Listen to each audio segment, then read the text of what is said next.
India has taken really good advantage of these opportunities and the mayhem in the world. अभी उस समय आप hall से निकल गए तो लॉस किसका? आपका। आप एंड तक टिके रहिए, हैप्पी एंडिंग तो होती ही है। करेक्ट? कहीं चीन में छींक होती थी तो हमारी कंट्री में इन्वेस्टर एफआईआईज भाग जाती थी।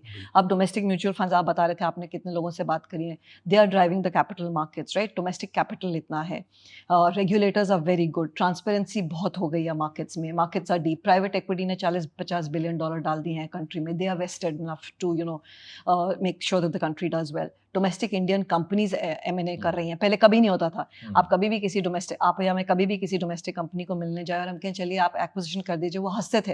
वो कहते थे हम अपने आप कर लेंगे, ग्रीनफील्ड 18 महीने में अपना प्लांट खड़ा कर देंगे, क्यों आपसे लें, क्यों हम आपको इतना वैल्यूएशन दें।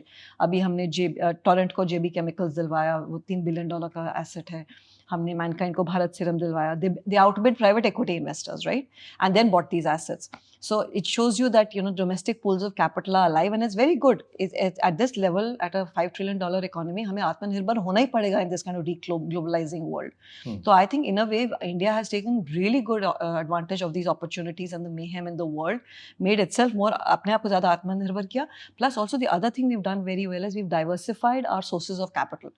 अभी आपने देखा लास्ट ईयर जापान से 2 लार्ज डील्स हुई, MUFG ने श्रीराम कैपिटल 4 बिलियन या 5 बिलियन डाला, एमिरेट्स नेशनल बैंक ने RBL में 3 बिलियन डाला, तो सिंगापुर तो टेमासिक और GIC के through they keep on putting capital in. So we've diversified our pools of capital, we've worked very smartly, we've created new allies as a middle power, we are aligning with other middle powers, and I think we've worked all of this to our advantage. और आज भी देखिए आप 6-7-8% growth है, हम लोग को लगता है कि 10 होनी चाहिए मैं और आप, क्योंकि हम रेस्टलेस हैं, का तो कोई हमारा तो अंत ही नहीं है एक्सपेक्टेशंस का, बट ग्लोबली तो लोग कहते हैं कि ऐसी कहीं ग्रोथ ही नहीं देखे. 400 million urban middle class, all aspiring for better quality of life. Magic of compounding is not in R, it is in N. And N is the time that you spend and you remain invested. तो ये मैं हमेशा investors को याद दिलाता हूँ कि देखिए आप R के पीछे मत भागिए. वो R काफ़ी एक वॉलेटाइल नंबर है, कभी ऊपर रहेगा कभी नीचे रहेगा, लेकिन जब आप N के ऊपर आप एम्फेसिस देंगे कि नहीं मैं यहाँ पे 10 साल के लिए, 15 साल के लिए, 20 साल के लिए टिका रहूँगा, then you will get the benefit of that compounding. और ये जो चीज़ है ना, ये एक बॉलीवुड मूवी की तरफ ही है. आप कोई भी बॉलीवुड मूवी में जाए हो, जब शुरू में तो काफ़ी थोड़ा अच्छा मौसम रहता है, everybody is running around having a good time, jokes हो रहे हैं, एक कॉलेज कैंपस है, people are running around trees.